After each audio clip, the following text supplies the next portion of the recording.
All I know is that first, you've got to get mad. You've got to say, I'm a human being. God damn it. My life has value. So, I want you to get up now. I want all of you to get up out of your chairs. I want you to get up right now and go to the window, open it, and stick your head out and yell, I'm as mad as hell, and I'm not going to take this anymore. Hi guys, Gillian Leivers here, just checking in with you. You all know me, the man fighting the grave miscarriage of justice. Don't flinch. We're pulling the curtain back on the injustice on the Greenfeeds case, where verdicts were handed down, but justice was not served. So buckle up. This isn't just a broadcast, it's a reckoning. This is a case of a grievous injustice, and we want to understand how things went so wrong. Listen in every Saturday between 12 and 2 p.m. and hear how the story unfolds. You'll be blown away by its content. Only on Dreamcatcher Radio. You want answers? I think I'm entitled. You want answers? I want the truth! I've got it. Okay, we are back for episode 46 of the Greenfeeds injustice case. And do you know what's really, really interesting? And I say this every week. It's hard to get your buckle around the fact that you're finding out such significant information every week in relation to this case. And today I did the pre-record for the Ralph Christie injustice case. And today I found something unbelievable in his case.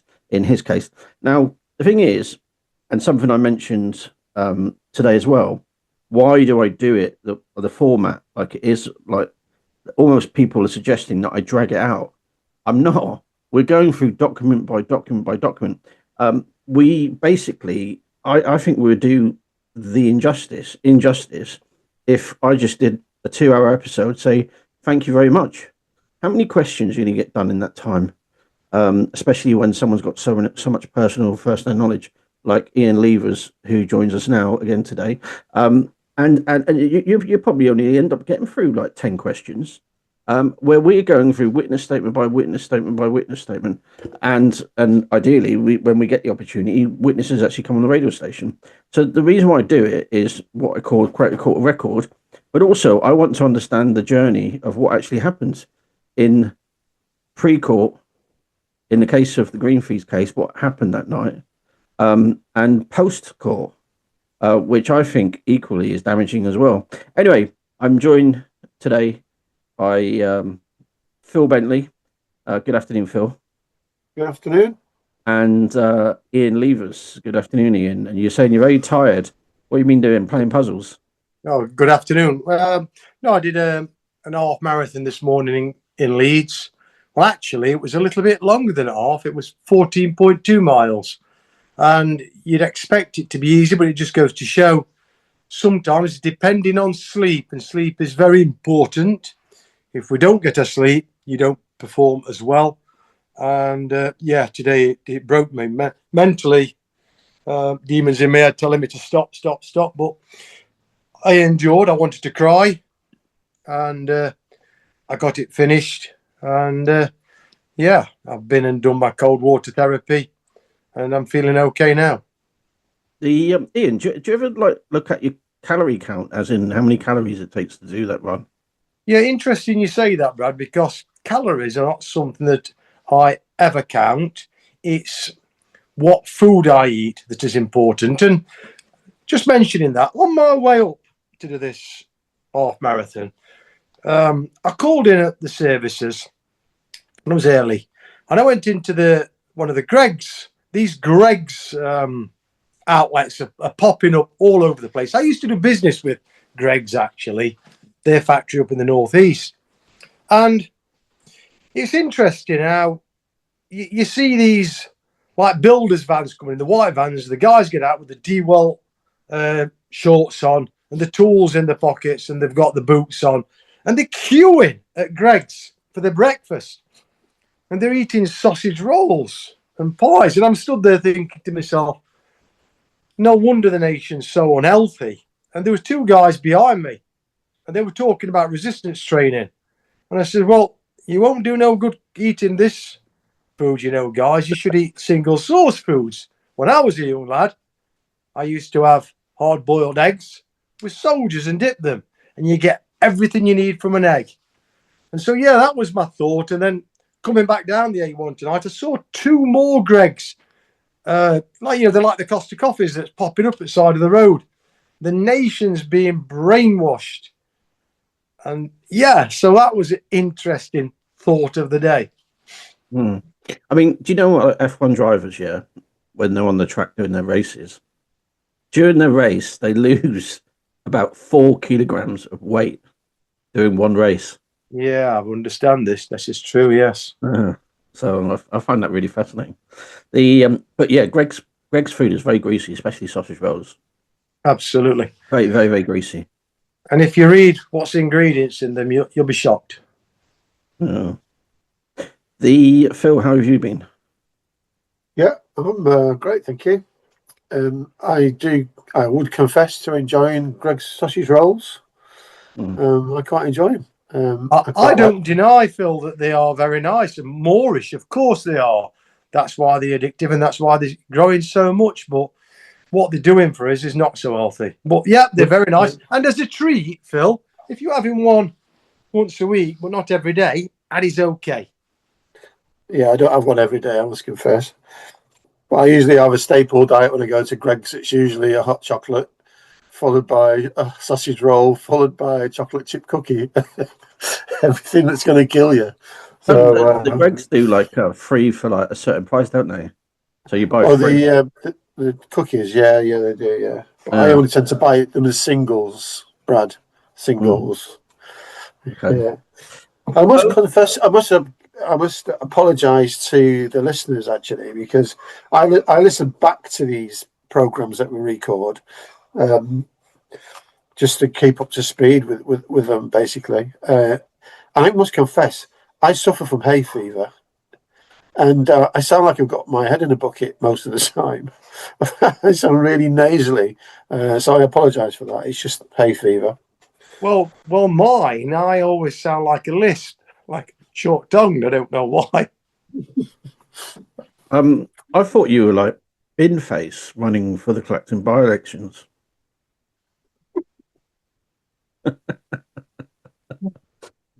What a circus that is, anyway. Is it Clacton's? Is it no? Is it Clacton? It is Clacton, actually. Oh, right. Okay, I got it right. The place has got nothing going for it, has it, really? Well, when we're actually recording, you sound all right, Phil. So that's something we test beforehand. Anyway, let's crack on. So we're going to start going through a number of witness statements today. And today we're going to start off with a gentleman called Michael David Goodwin.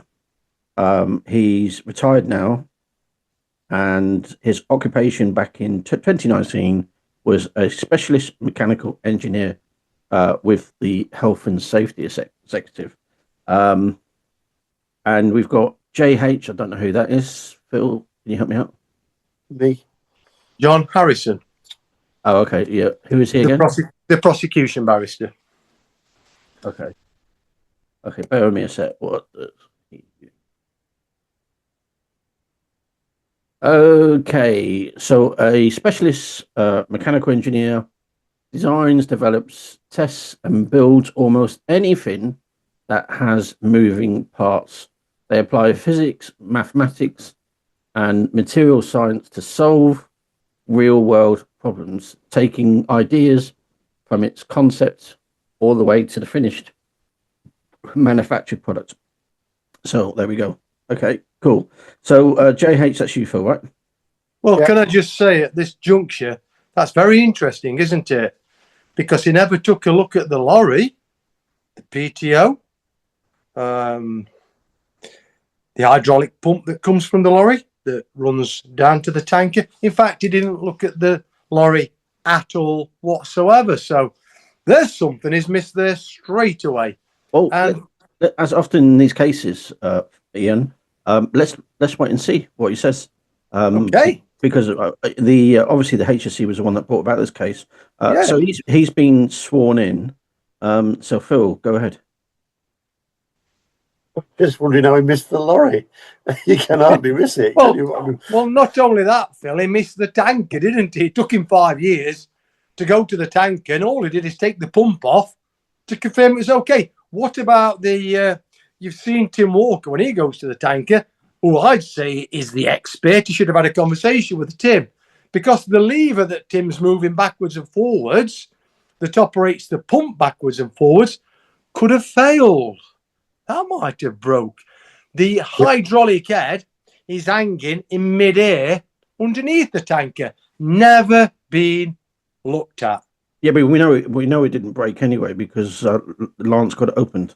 So no, that's the valve. it's a free flow valve. Yeah, that's okay. the free flow valve. We're talking about the moving parts here. So you've got the lever backwards and forwards that fails, and we've got the hydraulic motor that drives the pump.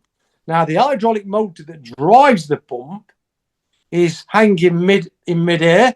It's still there, and it was never looked at by this expert. Totally missed. But we do know that that pump was tampered with.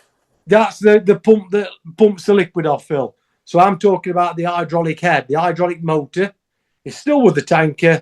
It's hanging midair, and it was not looked at by anyone. Oh, well, here we go then. So prepared a couple of statements, re-investigation into double fatality incidents in December 2016. So he's prepared a couple, so that means at least two, and his response is yes. So requested by the principal inspector to assist with the investigation into what happened at Greenfeeds and assist Mr. Summers, providing with some support. As part of that support, had a telephone conversation with the manufacturer of tanker based in Belgium. Yeah, who's Mr. Summers? Do you know, Ian? I don't actually. I cannot recall, but that's interesting, isn't it? Because the tanker is a general purpose tanker. It's a stainless steel vessel, and it's not a moving part. My grandson could have rang LAG in Belgium and had a conversation with them. It had no relevance to the case at all whatsoever. So this is corruption straight away seeping out. It is a bit bonkers, really. I would have expected him to want to know the capability of getting stuff on and off this tanker. I mean, a tanker is a tanker is a tanker. All right, you can question what's it made of. And in this case, it was stainless steel. Probably 316 stainless steel, wasn't it? Yeah, but the point in question was, were you able to get stuff on and off it? Sure. That was it. And that's a pump thing, not a tanker thing. It is, Phil. And as we know, the person, because this vessel, it's like, it's just a general purpose vessel, stainless steel, but it's what happened to it. Now, it was manufactured, I believe, in 1987. It probably went through quite a few people before the dealer sold it to me. It was a family friend dealer that sold the tanker to me. And then Tim Walker completely adapted the rear end of that tanker. He cut off the chassis, he extended it, he opened up the footwell. So originally I would have thought it would have been, and I forget the term, Phil, for the thread in stainless steel, about 2.5 inch. So Tim opened it up to 6 inch. He brought it down the 90-degree bend, and then it went down a 6-inch pipe, 5 foot, to the jaw rot pump. Now, the jaw rot pump is a moving part, as is the hydraulic head that drove the jaw rot pump, and I forget the name of that. They normally Casapa or something like that drives them. And then, as I say, the forward and reverse lever, very important. So these are what I'd have expected this expert to look at, not ring lag in Belgium, because the tanker originally was 3 compartments, and it was used, I believe, for transporting oils. I make a high energy animal feed confectionery blend. I suppose I'm being back in my brains here. If you were a proper investigator, you would invite them over, I guess, to say, does this look like your tanker? And and because you've done quite, like you say, you've done quite a few adaptations as well, and does that make it inferior to the way it was supplied at the original, or the original intention, I guess, as well? But in some when it respects, comes to that, it's in some respects it's irrelevant anyway. yeah. But yeah, all right, fine. So he replies, Provided copies of documentation, NOSA certificate, and further docs came from the manufacturer of the tanker. yes, correct. Sorry, bear with me. Memory is reading statement. Think Mr. Summers provided me with NOSA certificate in the first instance. I'm guessing that's in relation to the tanker. I was quickly looking up about that. It doesn't exist. You're all right. National Occupational Safety Association is a leading. It's bollocks. It's wrong. Is it? Yeah, it's a VOSA certificate. They get it right in a minute. You're all right. Oh, a C is just a V. Oh, yeah. Okay, it comes down further down the line. Oh, yeah, because this relates to something in South Africa. Yeah. To add to that, then, Phil, before we go any further. So again, as I say, the cylindrical tanker 316 stainless steel is just that, but the chassis, I took that off completely. And Euro axles at Stoke-on-Trent put me an entire new chassis on. That's new axles, the braking system, the lift axles, the whole goddamn lot. So ringing lag, he might as well have rang the local milkman and asked about his milk bottles. There's a good response here next, actually, especially if he's an expert witness. What does NOSA stand for, Ian? Well, it's VOSA, isn't it, as you well know? Yeah. I'm guessing they've written that wrong down anyway, because they correct it later on. Yeah. Okay, what does ROSA stand for? And it's basically, I'll answer it anyway.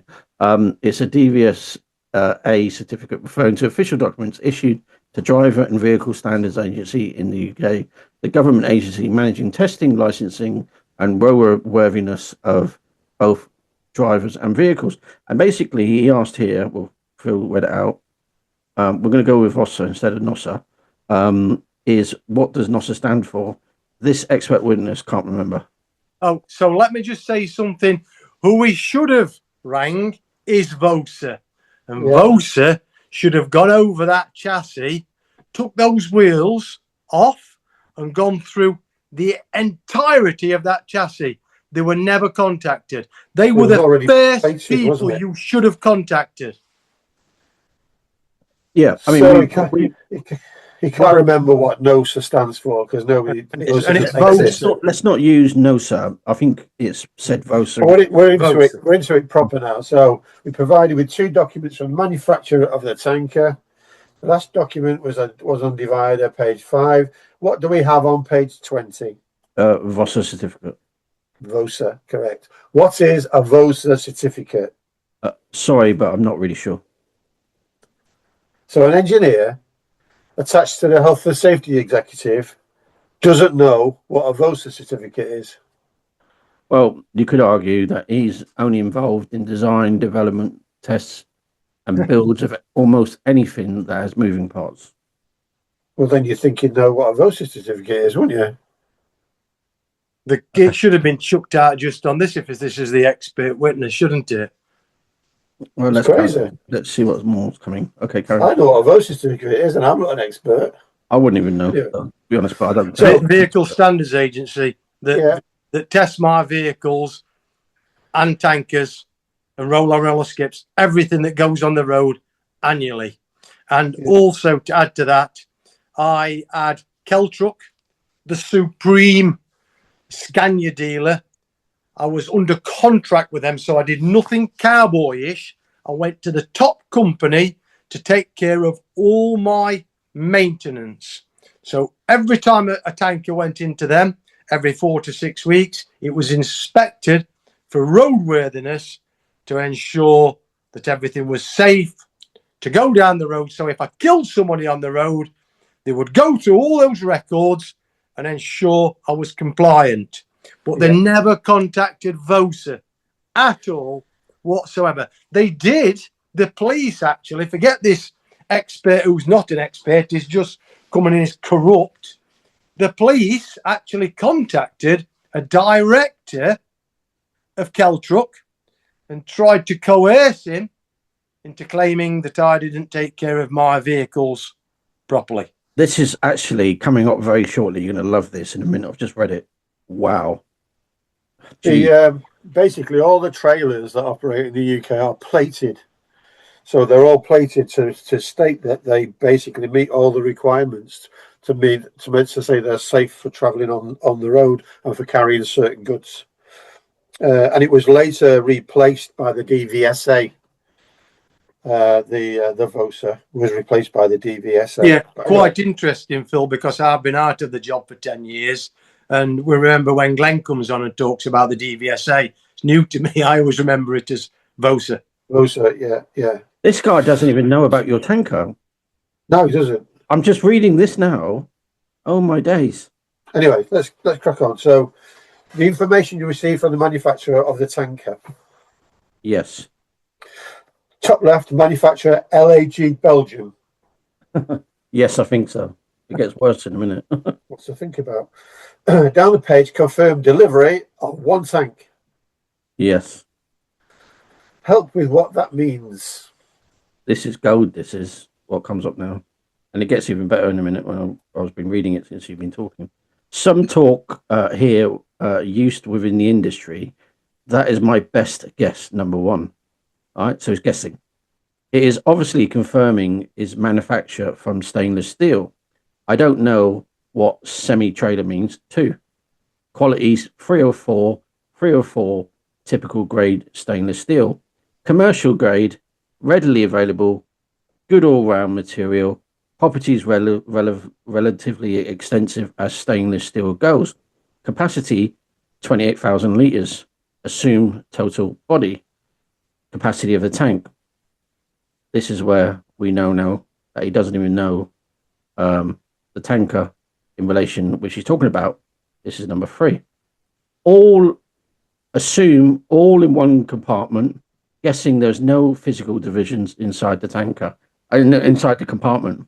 So basically, he is an expert witness in relation to Gordon, yet he doesn't know that there's baffles. It does come reading down here. It gets even better shortly. Ian, did you know about this? To be honest with you, Brad, can you imagine when I was in that trial, the trauma that I suffered after those first 3 days? It was just a haze. This past 10 years has been a haze, which is why I do the cold water therapy, the fasting, the keto diet, the running, to keep me safe. Safe, should I say, and sane. All right. Yes. So different barrister here says slightly concerned. I don't bear with me, Phil. But bear with me, Phil, please. Bear with me. Right. So he's saying this is my best guess.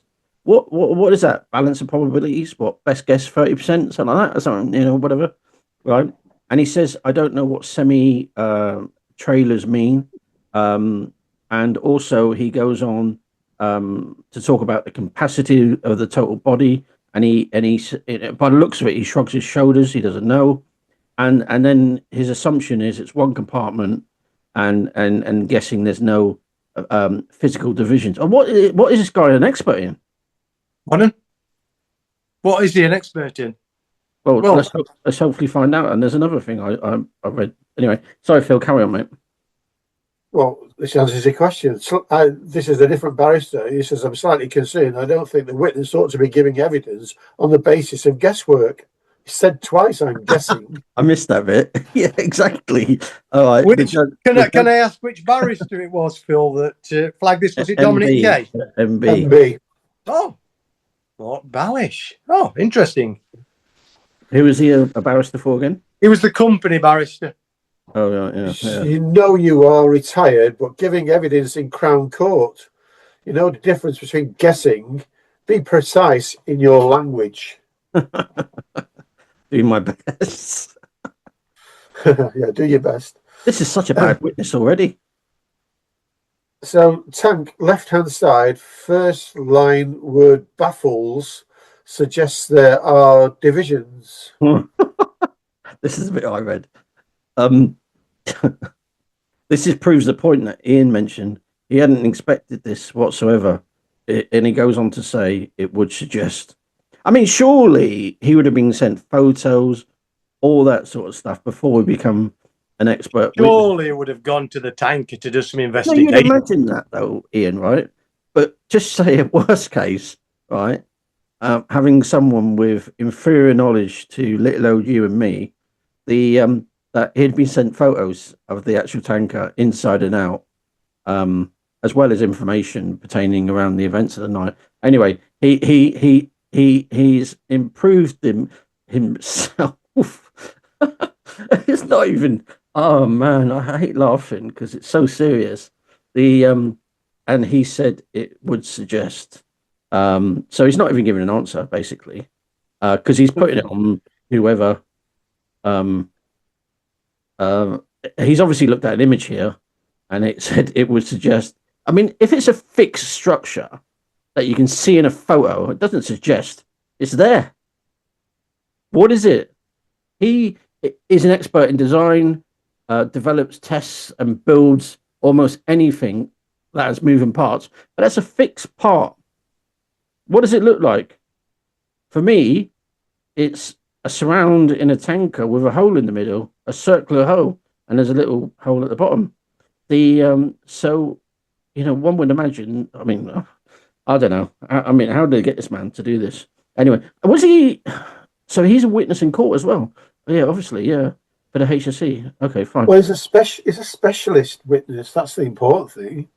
Yeah. This is what makes everybody else sit back and go, well, this guy must know what he's talking about because he's a bloody specialist. But what further down okay, yeah, this is dodgy as hell. This is dodgy as hell. So basically there's a non-answer there, basically, it would suggest. So he can't answer that. And so then I'm gonna say further down manholes. My best guess. I can't answer that. Go on in.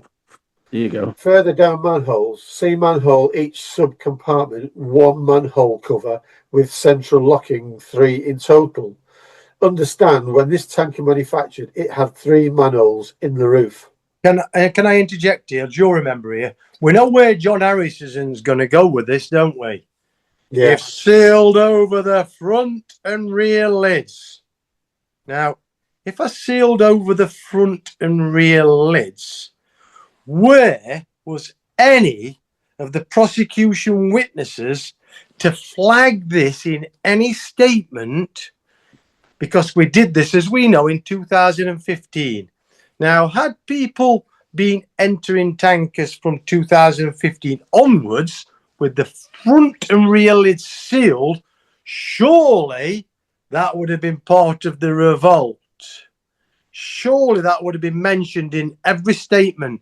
Steve Hunt, who claimed he was a father figure to Nathan, surely he would have forbid this. As soon as Tim started to hold it over in 2015, you would have expected a very serious revolt from every one of my staff. Even those drivers that claimed they would never get in, you would have expected them all to have down tools and gone home stating this. If you're expecting those young lads, because we're not going to get in a tanker, to try to crawl through an 18-inch hole to get in the front or rear compartment of Gordon, they are going to die of lack of oxygen. But it was never mentioned, was it, in not one single statement?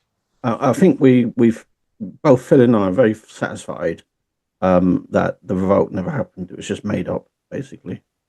It never happened. No one supports. But again, Brad, the point is, in the revolt, nobody ever mentioned sealing up front and rear lids. Now, John Harrison is going to bring this of relevance as to how the men died. Wait for it. All right. Phil, just reread that question because listeners have probably forgot that question. So further down manholes, see the manhole, each subcompartment, 1 manhole cover with central locking, 3 in total. Understand, when this tanker manufactured, it had 3 manholes in the roof. Okay, again, understand that's what's said. But again, do you remember here? This expert witness a little earlier claimed that that tanker was one cylindrical vessel with no compartments in it. I think he's on about the internal, Ian. Correct. Yes. That's what he did say. Yeah, but basically he And says here, I understand, but he doesn't. But he doesn't. The thing is, though, right? It's almost hearsay. This is not evidence. Understand that's what the order says. It's hearsay. It's not admissible in court. He doesn't say, you know, I've spoke to this, I've expected this, I've witnessed this, but he says, it says, basically. All right, carry on. So turn over to page 22. Further specifications about the tanker. The discharge pipe at the top is stainless steel. Would say almost certainly yes. A discharge pipe at the top? Yeah, I haven't a clue what he's on about there, Ian. Me neither. Me neither. Is that mechanically operated valve? The only thing it could be is you don't discharge from the hatch anyway, do you?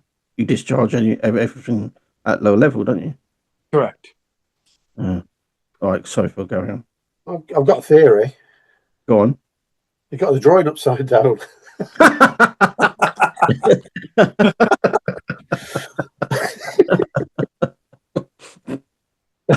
Oh my days.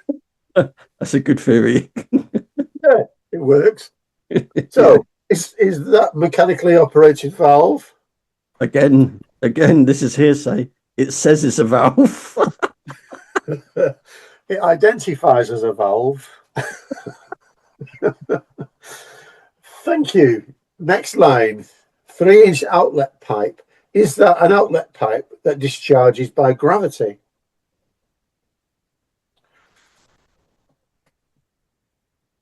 Oh, man. Sorry, I can't believe this witness is allowed to continue. I would say that means that is an outlet, a means of venting from the tank with two outlets, one a branch going through the pump and the other with a valve on it. They were separate. Bear with me, Ian. Which can be opened and vent under gravity. What's the pump for then if it just go out under gravity? Well, actually, the separate pipes. So one's the 4-inch pipe, not 3, so he's not measured it. That's the inlet pipe, not a vent. That's for pumping the liquid on using the roto pumps. But does that use gravity? There's not gravity, no, it's a roto pump. Very powerful. Now, for the listener to understand, a roto pump is like a mono pump. They have a worm on the inside, then a rubber sleeve, and they will pump. As I've in my emails to the solicitors, I will have said this more times than you can shake a stick at. Those pumps are designed to be at the bottom of pits, if you like, and pump slurry up to the shaft. And I've always said they're so powerful, they would have pumped my confectionery blend to Russia.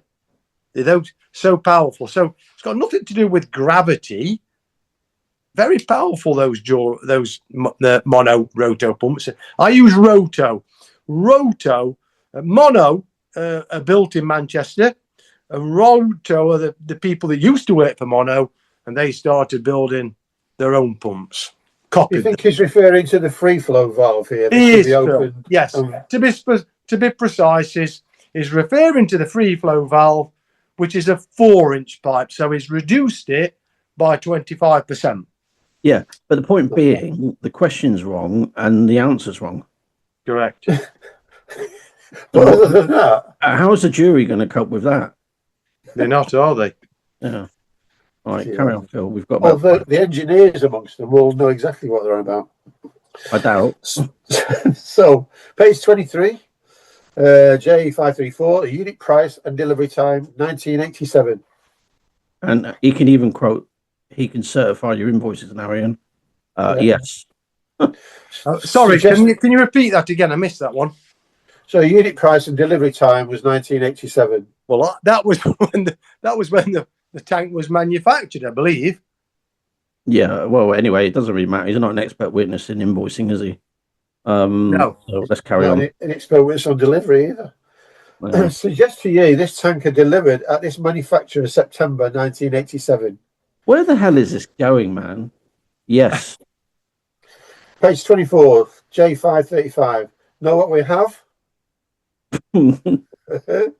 See, he's answered nothing so far. I don't wish to speculate. It was probably a stuffed bear in a cowboy outfit. Jeez. Your documents that you have produced, please can you tell us what it is? Oh my days. Oh Are my you God. having a fucking laugh? Can you believe this? Your documents that you have produced, please can you tell us what it is? I cannot with absolute certainty. I'm sorry. And there's more questions after this. Good God. Oh my days. So page 25 of J536. This is absolutely appalling. Absolutely appalling. We've got 2 more minutes left, Phil. This is a top level. This is a top level assembly drawing of a road tanker, not Gordon, a road tanker. Yeah, it could be anything. As it is manufactured. Yes. How many hatches on the roof does it have? Oh, he doesn't even know. It appears to have 3. But it could have 4 and it could have 1. Well, it could have 10, couldn't it? Drawing in middle of page, does it look like the tanker is divided into 3 compartments? We know it didn't because what's his name did it? Walker. It looks like it. But you go back to his previous statement.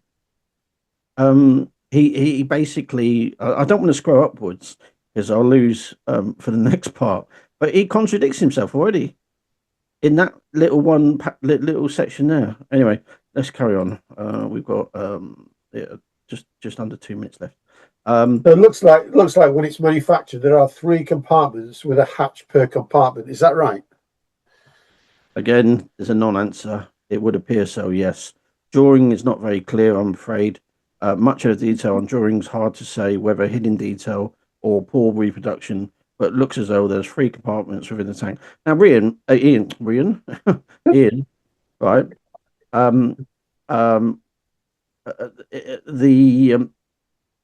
Your engineer on site, he built those baffles, didn't he? He altered them. Yes, the 18-inch hole in the middle was done and rolled back by someone previous to me, and then they had the hole at the top for vent, the small one at the top, and then they had a small one at the bottom. But because my product, should I say, my confectionery blend was quite dense and fibrous, like your Weetabix, Tim opened it up at the bottom. He cut it in a semicircle at the bottom. I saw that. Yeah, I've took a video of it recently. I'll share it on my socials in due course. Okay, on that point, we need to go to our first break. Phil, would you like to name our first song, please? Yeah, so I think you'll recall a couple of weeks ago we had a song called Rise Slow, which everybody agreed was a really good song. So we'll go with Inside My Soul, and it's by SK Music. Okay, we're going to play that now.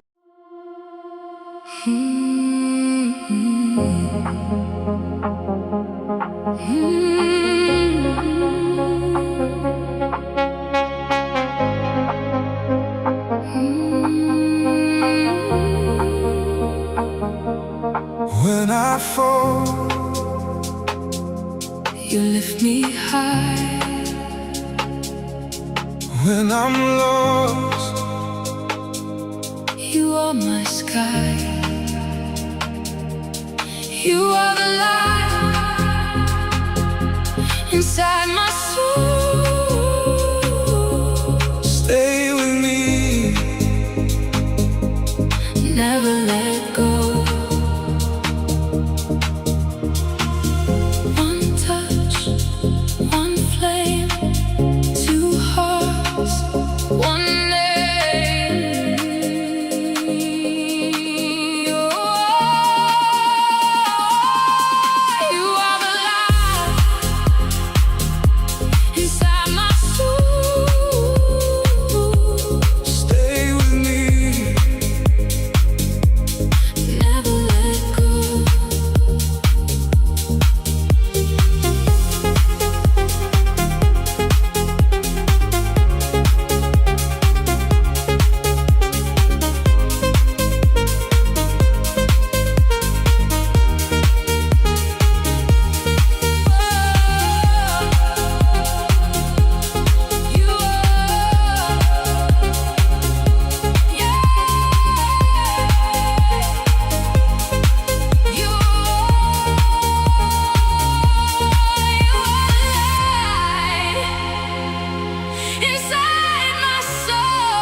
stay with me.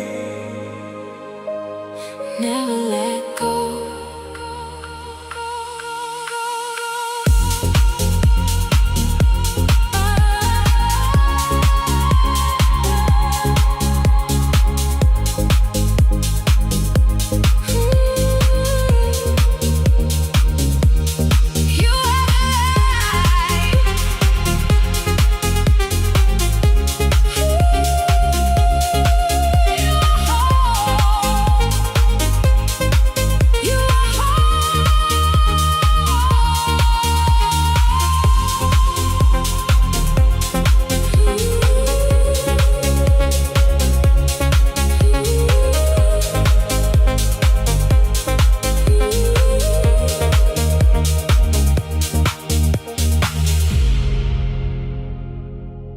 You are the light. You are home.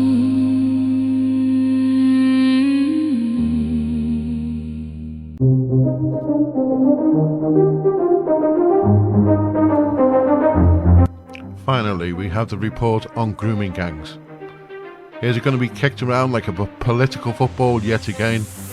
Or will the victims get the justice they so deserve? I'm unclear, Chair, what is meant by the question. If you could spell it out, I can answer.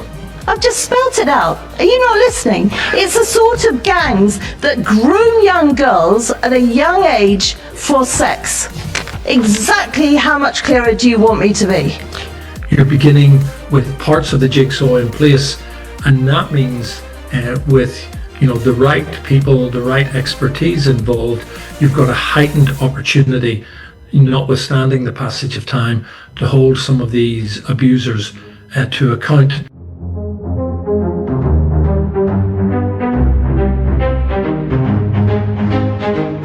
If you are one of the predators who's watching this news program, the thing you can count on is the police are coming for you.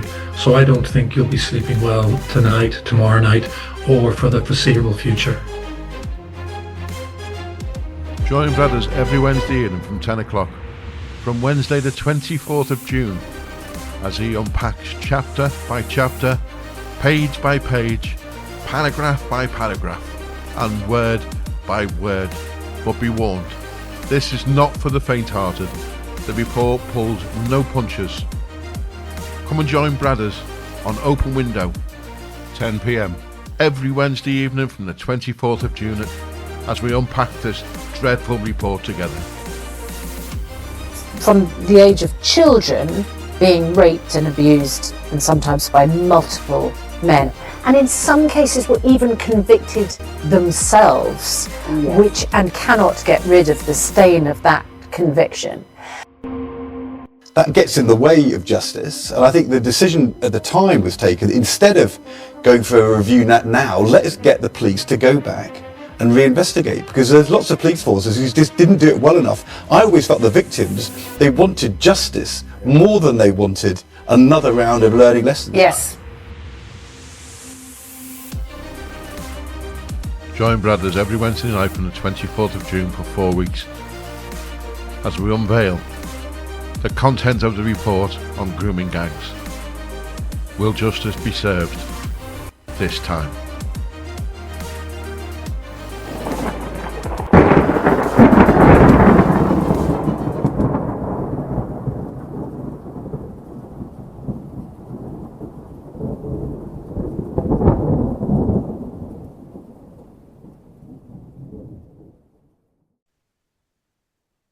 Okay, we are back. That was Inside My Soul. Really enjoyed that. Never heard it before. And really enjoyed it. So, okay, we're going through this. I just did a little, use the old Googles. If an expert witness cannot provide clear answers, the evidence must be ruled inadmissible and given little or no weight by the judge or jury. The court expert's independent, objective analysis. If an expert is evasive, unprepared, or lack of knowledge to answers, several things should happen. Concession of limitations. The expert is ethically obligated to state when a question falls outside of the expertise, he's not done that yet, or if it's insufficient data is drawn to a conclusion, they may be instructed to mark their report as provisional. He's not done that either. Cross-examination, we'll go to that shortly then, I guess.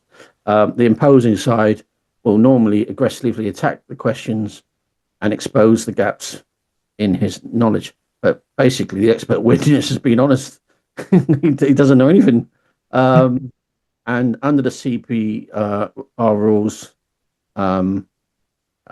the judge should restrict and wholly exclude the expert evidence as being unreliable, irrelevant, and failed to assist the court. This is matching all that, isn't it, so far? Yeah. The guy doesn't know what he's talking about, unfortunately. Yeah.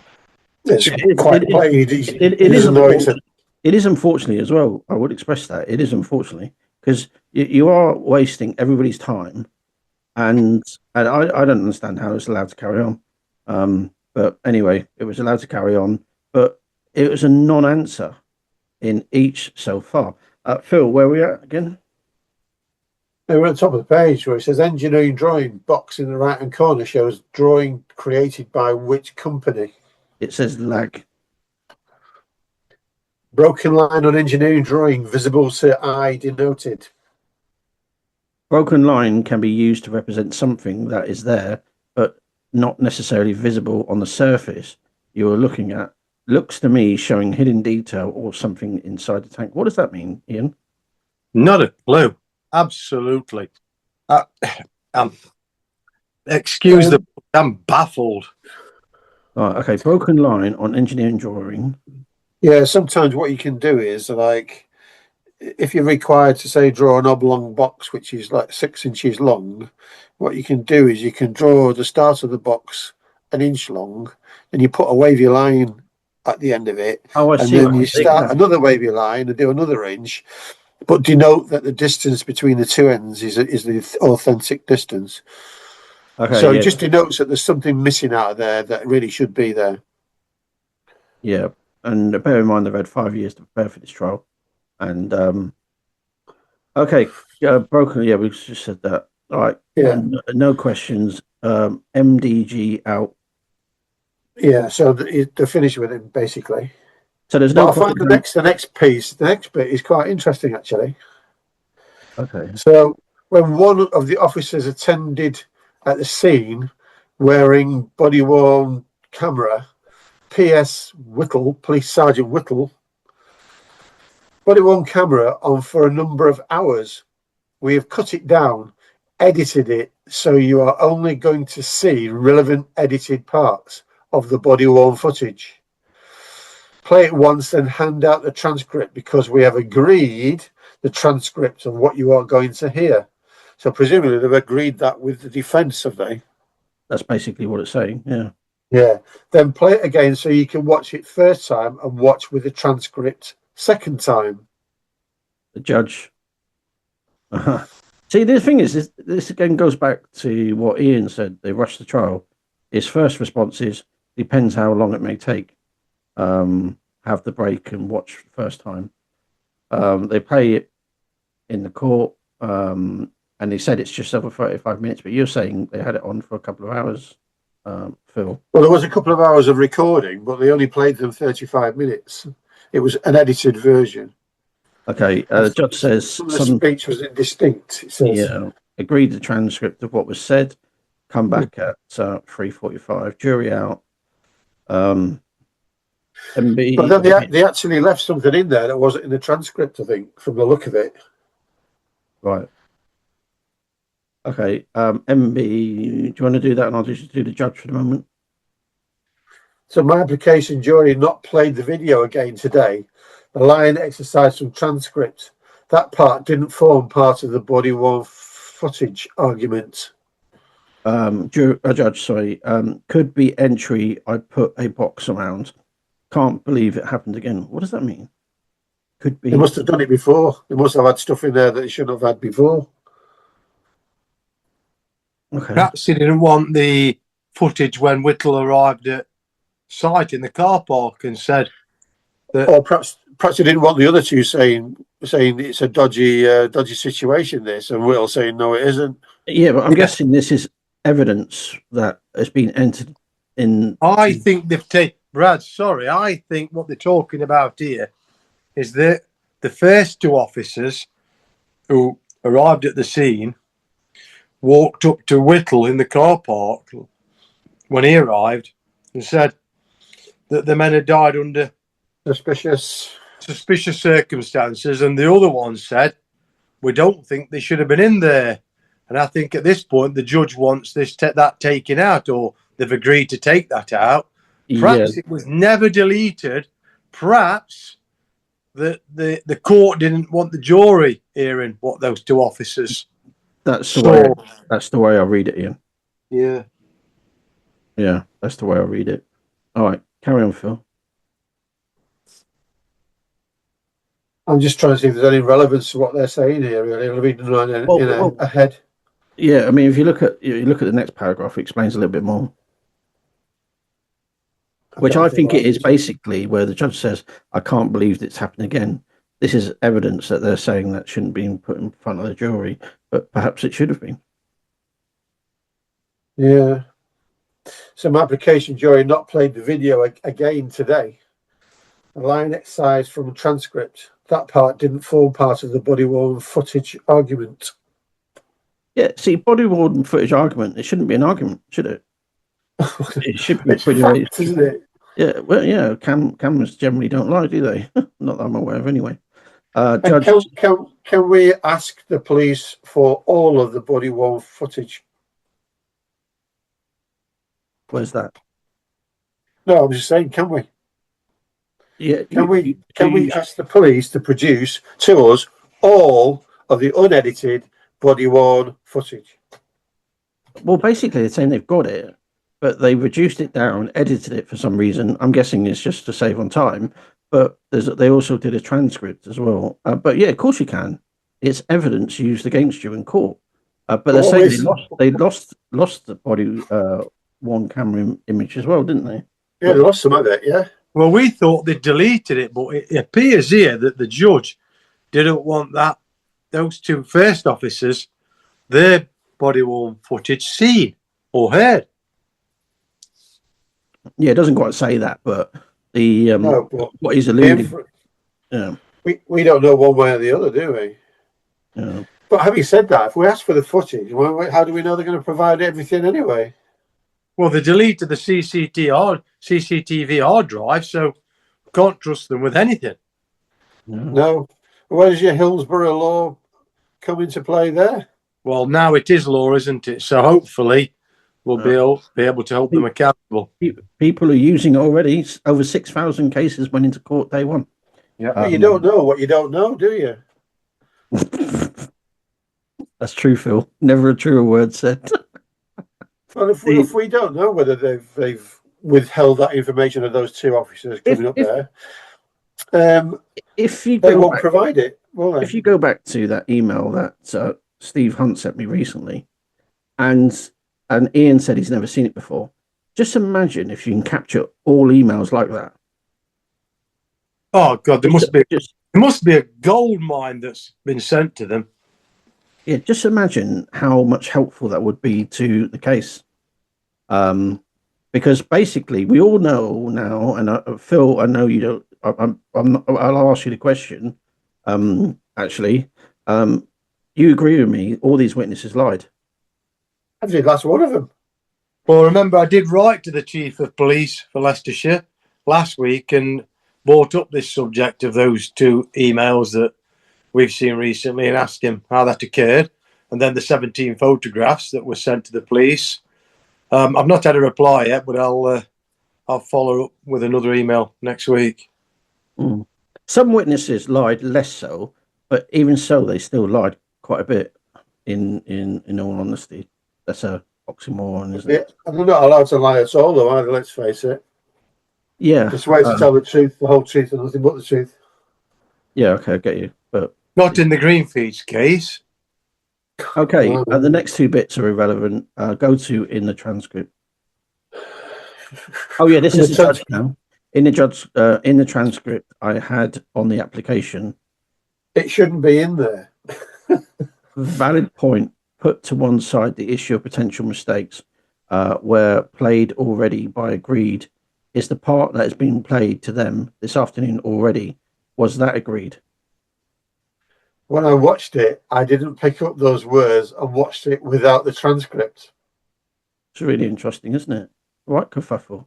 Crown haven't played anything to the jury, not been agreed. I'm not criticising them for doing so. All right, so they're arguing over. Okay. Disappointed to have an ejection at this stage. Really?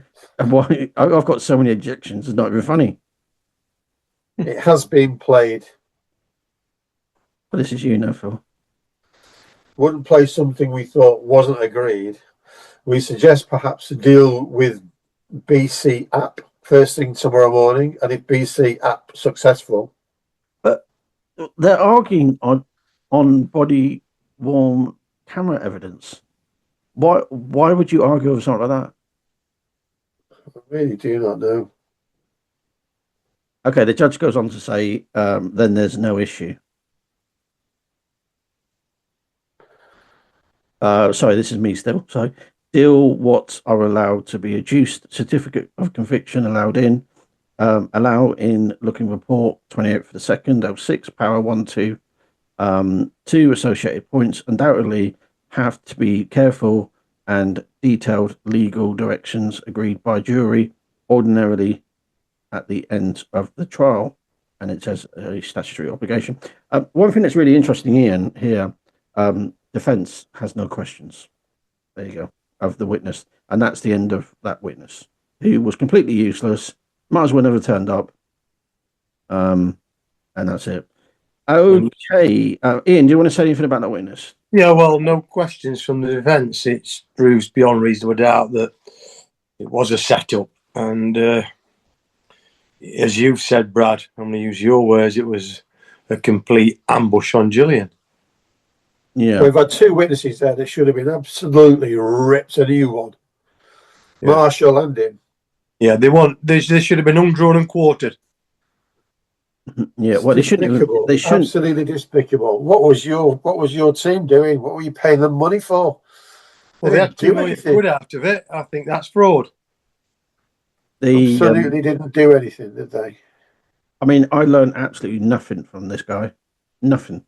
Well, here's an interesting one for you. Gillian and I discussed this in visits today. Over the 5 years leading up to the trial, when the police altered the statements, James Shrimpton came out to see me many times, and we went through the statements in great detail.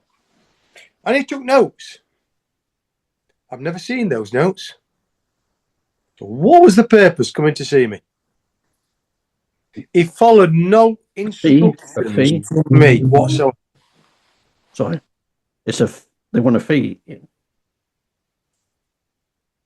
They also want to know what you know, so that when the trial time comes, they can say, "You best not appear. You best not go on the stand." Yeah, to this day, I can't still work that out. I can't either. The one guy that knows everything, every detail about that bloody company, and they won't have him on the stand, and he's got to sit back and watch his missus go down the tube. But the other thing as well, I don't understand this bit, and it always stuck in my mind that Ian said that he got told by his defence counsel, if he goes on the stand, Gillian's going to go to jail. I've got emails that confirmed that they stopped me also, because they tried to claim, my barristers tried to claim that I didn't take the stand on my own free will. Well, I've got emails confirming that it was Jim Agros that forbid me. Mm. Okay. I think we should have prosecuted Mr. Stukel for that Argentinian result. That's basically what we're saying, isn't it? Okay, we're going on to Alex Fortune. She did it via a link. Ian, remind everybody what Alex Fortune's role was. Alex Fortune was my assistant. She did everything that I did, all the sales, farmers. She dealt with the entire business. Brilliant at her job. I couldn't get her on the road much, but in the office, winning contracts alongside me, she was brilliant. Alex actually did some risk assessments herself, followed the template and method statements. She was competent, as was Nikki Johnson-Maruniak. So she was very good. How old was Alex? Oh, crikey. I would put her perhaps around, I don't want to be disrespectful to a lady. I think now she'll be around about 40. Okay, got you. All right, let's start this off then. This is the judge. Witness support officer explained that due to personal circumstances and degree of anxiety, there is a risk of her having a panic attack. And if that were to happen, whether the link could be broken, is that something you should be aware of? This is Phil. It wasn't, but we are now, and we'll take as much care as we can. Balance dealing with witness is in constructive and helpful way with having someone else just decide to break a link, which is not acceptable. It may not happen. If it does, might be necessary to take a break. Not possible just to turn off picture and the link may be broken. That's a bit harsh. We don't anticipate the witness giving evidence for long. It was quite manage as best we can. Yeah, quite interesting with Alex actually, because she wasn't contacted by the police, I think, until the following year, and she was down there at the scene with the mobile phone, speaking to emergency services, but the police didn't take a statement from her. Exactly the same happened with Jake Welch. I think Jake didn't give a police statement until the December the following year, so a year on. He was a rescuer. Aaron Shelley, he had to contact the police himself and insist to go and make a police statement after I'd been into a police interview and I was shown that imagery. And Nigel Curtis's change statement where he claimed a revolt took place, and he came into the office and saw Aaron Shelley, asked for breathing apparatus and was given a dust mask. I came back to the office after that police interview, relayed this to Aaron, and he contacted the police to make a police statement. Interestingly, Aaron was never called to court. And if you look at that CCTV footage where you see Lance sprinting to the scene, Lance was leading the charge. He was forbid to give evidence. Stephen Webb was following Lance in second place. He came to court and they turned him away, a rescuer. And Aaron Shelley in third place. So first three people who arrived at the scene weren't called to court. You capture Raphael. He comes out of the can crushing shed. Again, he was on top of the tanker with Lance, never called to court. You have all the other Polish guys who were working the can crushing shed. Conrad, Boggy, I don't know him as Boggy. There was another one in his Robert, and another one, I'm mistaken, I can't remember his name, sorry. But yeah, all those people who were down there scene. The only people who was called to court were the people I allege killed the men and their associates. Yeah, I mean, I don't understand, because they're not hostile witnesses or anything like that. They're witnesses to facts. I don't really understand it. Okay, so did they all make statements, Ian? They all altered the statements. On the night, Nigel Curtis said in his police statement that he thought they'd fallen in. It was Nigel Curtis. All those that didn't appear, did they all make statements? Sorry, Phil, could you say that again, please? All the ones that didn't appear in court, had they made statements? I cannot remember entirely, but all those that didn't come to court, of course, didn't make a fresh police statement. There was only one taken from them. The only people called to court were those who made multiple police statements and changed from the original one. Did Tim go appear in court? No, Tim was the expert. As I said on last week's episode, he used to travel, you know. I didn't say this on last episode. His nephew, Liam Holmes, we used to collect him every day, my family, Lance mainly, from Selston, where my mother lives, and it's almost an hour away. We'd bring him to work and we'd take him home every evening. So I've collected him many times. Lance has, Laura has, Gillian has. Our whole family used to collect him. And travelling with Tim, when Tim asked me, I think it was just about a year before, might not have even been that, if I'd sat on his nephew, Liam Holmes, he travelled with Tim to work. Liam Holmes last week's episode was claiming they was going into tankers. Yet Tim said that if you open the lid, it would knock you out. So it was quite interesting, that. So on my count, there's at least 10 people there who weren't allowed to appear in court. That includes you and Lance. And Yeah. Welsh and Tim. Yeah, I don't disagree, Phil. Perhaps there was more. Outside of that, though, there's evidence about the business operations as well. You know, Peninsula should be in court. Scania should be in court about how they operated their equipment and that sort of thing. Because scant disregard relates to everything in the business. Well, you're right, Brad, and that's a big one there, isn't it? Because the trucks were the ones that was most dangerous out on the public highway. And wouldn't you have wanted to have heard from, instead of this fella that's just been on earlier, from Keltruck?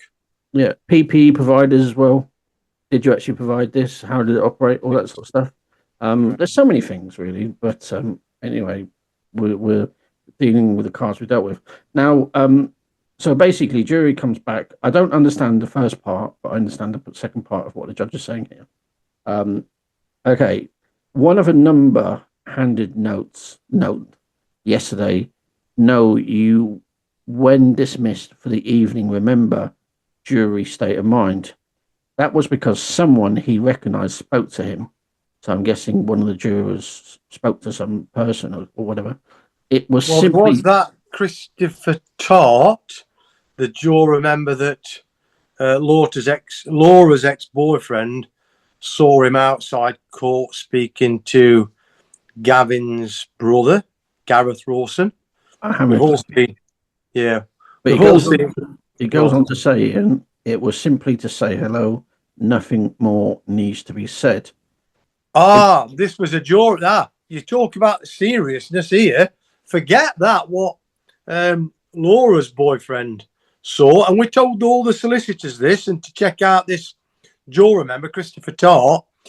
Laura's boyfriend, ex-boyfriend, was with me outside one lunchtime. And there was one of the jurors members was a disabled gentleman in a wheelchair. And as we were going back into the court, Reese said hello. The juror member raised this with the judge because it was so serious. But it was okay for the other juror member, Christopher Tart, to be speaking to Gareth Rawson. Okay. He goes, entirely correct of him to draw to my attention.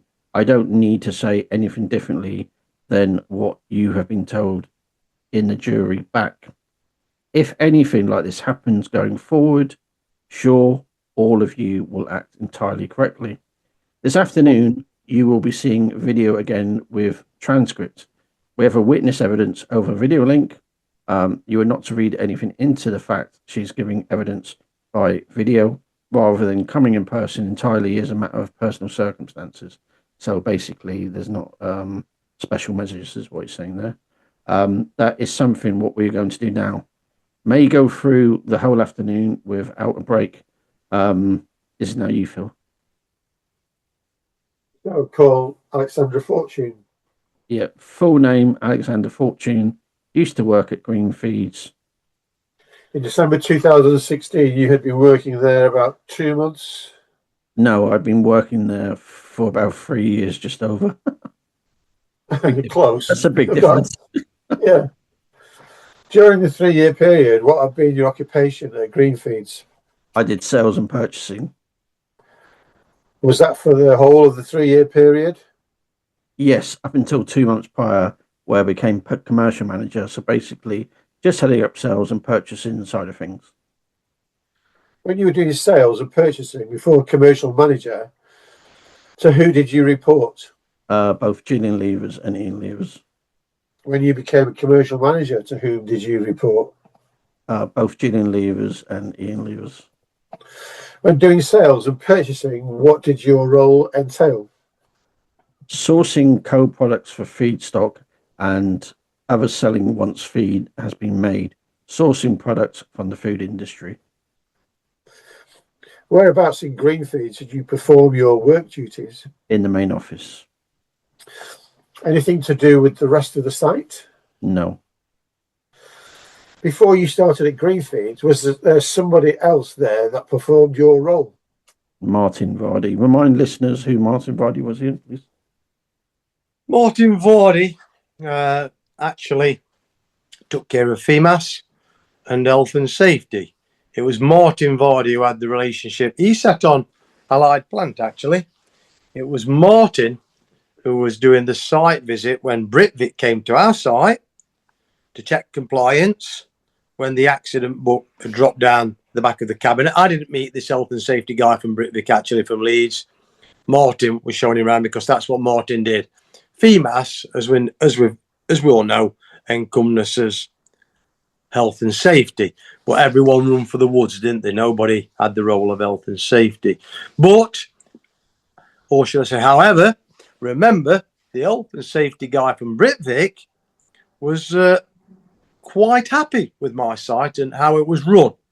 It was just the fact that the accident book, with nothing in it untoward, nothing to say it was hidden intentionally, it had fallen down the back. And so he suggested to Martin that we think you should get some outside help again, because he knew we had Peninsula previously. And so Martin used or reached out, when I discussed this with him, to Allied Plant, because Sam Ramage Oxley's father, Malcolm Oxley, used to do all the fork truck training for my staff. And so he'd said to me in a meeting, my daughter does health and safety. So Martin got in touch with Sam and she came in to do the health and safety with Martin. And then when Martin left, Nikki took over that. So she got it wrong a little bit, what Alex said there, because Martin was doing sales. But again, at that time, I was out on the road and Martin was more office-based, taking care of FEMAS, health and safety, and of course, contacting customers and having a relationship from the office. So that's the part I think Alex is explaining. Martin was office bound, used to come out with me occasionally to customers. It was good. He could communicate well with customers, exactly the same as Alex could. Alex was first class. Okay. I've just been reading down below here while you've been talking. Okay, this is you now, Phil. Whilst you were... Who dealt with health and safety? No, there's what question before that. Whilst you were at Greenfeeds for the 3-year period up to December the 16th, who was the health and safety manager? There really wasn't one. Who dealt with health and safety? I never met the lady, but prior to me being the external lady that came in, she dealt with risk assessments and method statements, a lady called Sam Oxley. You never met her? No. Who dealt with risk assessments and method statements while you were there? I don't really know. They were already in the file. If a driver going to an external site and told me job they were doing, I would do a risk assessment. So she did get involved in health and safety or method statements for them, but only purely going off existing ones. That's what you use. That's what you do, isn't it? You adapt to that. Yeah, carry on. Those risk assessments and method statements always for people working off-site? Oh, right. Okay. Not on site. She said yes. Yeah. Interesting, isn't it, how she sat opposite Nicky Johnson-Maruniak, close friends, and as we've already established, Nicky Johnson-Maruniak did the biggest addition to my business, the can crushing plant. So I don't know why Alex had forgotten what Nicky did, and they used to go to sites together themselves and do new risk assessments and method statements. So, yeah, both competent, very intelligent people. You know, Nicky Johnson-Maruniak did the risk assessment method statement for the new edition, the expensive articulator roll off trailer, various tipper trailers, quite a lot of things, but Alex has forgotten. No, I think, in all honesty, in all fairness, if you read the original question, did you only deal with risk assessments for only for when people are off site? And she said yes. She said she's never dealt with them on site. I think that's the question. Reading this, am I correct, Phil? Yeah, and I can understand where she's coming from, basically. So if you've got a new contract, the company, Greenfeeds, would be required to do a risk assessment and method statement for the actual collection of materials from that site or delivery of materials to that site. That's the way I read it. So you could take a risk assessment for a similar job at another site and make it fit the new site, providing you cover all the quirks of the new site, basically. Yeah, you're right, Phil. And Alex was very good at it. There's nothing she missed. She was so particular. You know, when she was writing up a quote for a contract, it was first class. You couldn't fail her. In any communications with customers, as I've said, I would trust her. When we semi-retired in 2016, you know, I trusted Alex with that job. I was more than confident leaving her with that role. She was brilliant. Okay. Yeah. Okay. Go on, Phil. Working at a desk in the office on the 22nd of December 2016, 4 p.m. Yes. Richard Draycott came into the office. He did, yes. Who did he speak to? Stuart Brown and Gillian Leivers. Could you hear what Richard Draycott said? There was something, he had 6 ton of product left on the tanker. I was on and off phone calls, so only got to hear snippets of the conversation. So straight away, she heard 6 ton of products left on the tanker. He said he didn't know how to work the bloody weighbridge. He didn't know whether there was 6 ton on there or not. We know that's bullshit already, Phil. We know that's bullshit. Yeah. But just no, but it was no. I'm pleased you said it, Phil, because she heard 6 ton. She forgot that. Remember, Aaron was part of that conversation because it was Aaron who shouted Lance over to get involved. And when Richard Draycott said that it was set like concrete, Lance said he was talking shit and walked back to his desk. But perhaps Alex was on the phone at that point. No problem. Well, that's what she's saying, yeah. Yeah. Okay, here you go, Phil. Did you hear either Gillian Leivers or Stuart Brown say anything? No. Would that have been hearsay anyway? I suppose if you got support, Stuart Brown and Gillian Leivers as supporting statements, but technically it could be hearsay, but I'm not too sure. Remember, Richard Draycott claimed he never spoke to Gillian. Yeah, he said he got instructions from Stuart Brown, yeah. So it's probably hearsay. Can you remember what Richard Draycott did after that conversation? No, I can't honestly remember what he did. Known tanker taken round to mixing shed, but all I can recall for an hour and a half, or an hour and 40 minutes or whatever it was. What time did Richard Draycott come back in the office?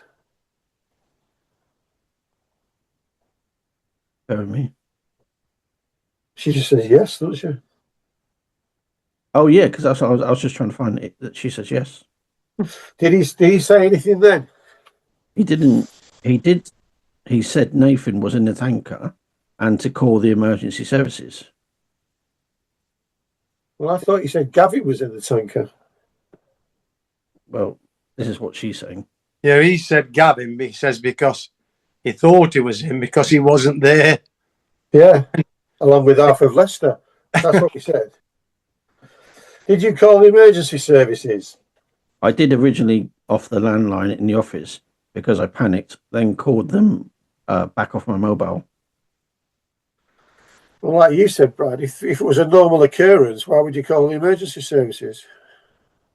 Yeah, I mean, it's an ongoing question, isn't it, really? Yeah. Okay. Why would Lance jump from behind his desk and sprint to the scene as fast as his legs could carry him? Along with half the rest of the office, yeah. Right. So, you rung the ambulance or the fire brigade first? Can't remember. No, I had to go back up to the main office, had to run down to the scene, then go back up to the office to get another mobile. I believe the ambulance was first, but I cannot be completely sure. Alex was brilliant. Can I add this? She was down there at the scene doing everything she possibly could. She was on the phone off her mobile, as she just confirmed there, down there at the scene, fully engaged and involved, yet the police didn't interview her for over a year afterwards. I mean, from my perspective, if I was involved in an incident like this has got to be so distressing for anybody. On this point, we need to go to a break. Ian, do you want to play the next song? Well, after all of this, we do need some hope, don't we? So let's go with David Bowie, Heroes. He wrote that song after seeing a couple at the Berlin Wall embracing each other. So he wrote it as, they were there on the Eastern Bloc. We all need some hope for one day. Okay, we're going to play that now.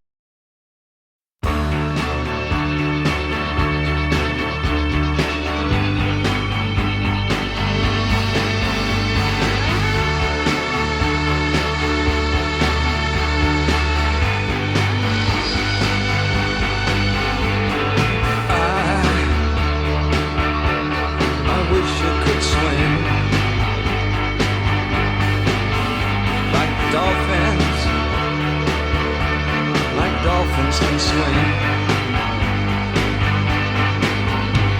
Though nothing will keep us together. We can beat them forever and ever. Or we can be heroes just for one day.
Hi, it's Steve Little here.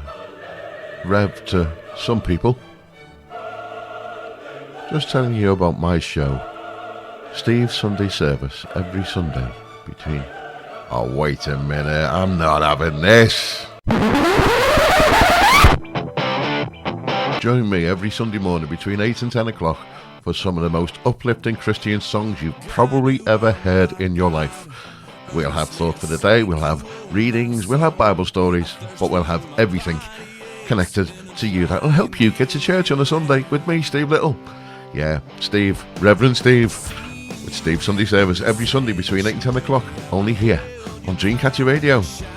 Play it, boys. Soul is full, my lips will sing your praise. This is Dreamcatcher Radio. Okay, that was Heroes, and yeah, a great song. Let's go to the next question. This is you, Phil. Okay, when on the phone to the emergency services, did you pass the phone to anything else? I passed the phone to Stuart Brown because I had to run back. Why pass the phone to Stuart? I had to go and get another mobile phone to call the other emergency services. Where did you go to get the other mobile phone? Up to the main office. Who was in the main office? Gillian Leivers. Did you speak to Gillian Leivers? Gillian Leivers was beside herself. Gillian Leivers was hysterical. I believe it was Gillian Leivers' mobile phone, but can't be sure whether it was. And I just ran back to the scene. Did you hear Richard Draycott when he first came into the office say anything re-feed left in the tanker? I did. He said there was approximately 6 ton on the first instance or the second time. The first time he came back? Yes. He said 6 ton, and who did he say that to? I believe it was Gillian Leivers and Stuart Brown. Ever heard any of the yard staff being instructed to get into a tanker to clean it out? No. There you go, the $6 million question and the $6 million answer. Yeah. Help with how the Wade Bridge... On that point, though, as well, is that ever heard any of the yard staff being instructed to get into a tanker to clean it out? Now, she's been there for 3 years, and you got banter and that sort of stuff, and she's probably been down the yard and that sort of thing, and the canteen is on the same level, the ground floor, of the office staff.